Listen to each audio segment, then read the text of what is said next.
vô nhà đi. Không cái gì đâu, tao quay. Vô như ta. Đi đâu? Đứng đây thôi chứ gì.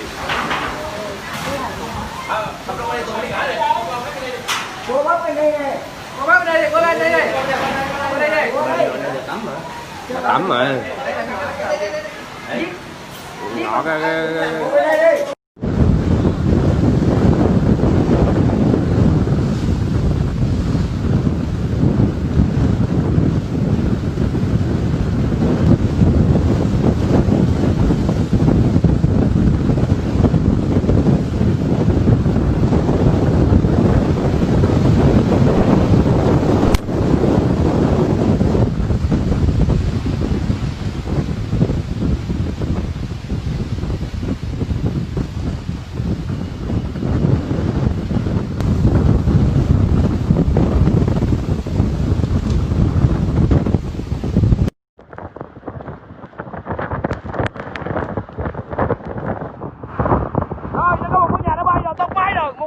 Một chiếc xe hơi được xa, rất là cực kỳ nguy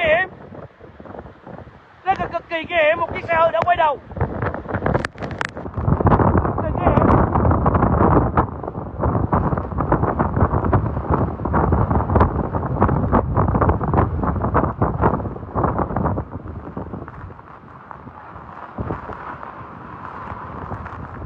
Rồi nó bay luôn rồi, rồi nó bay như một cánh diều, rồi. Bay như một cánh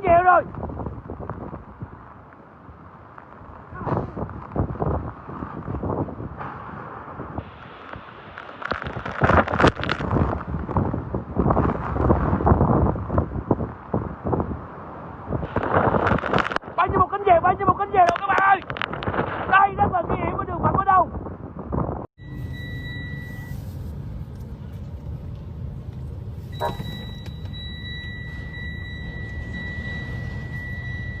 Trồn mà nó bay cả những cái bồn nước xuống rồi, dã man lắm. Đúng rồi, cái bồn nó bắt sơ sài quá. Nó bắt sơ sài không có tin để sao không có làm cho mấy cái nên nó bay.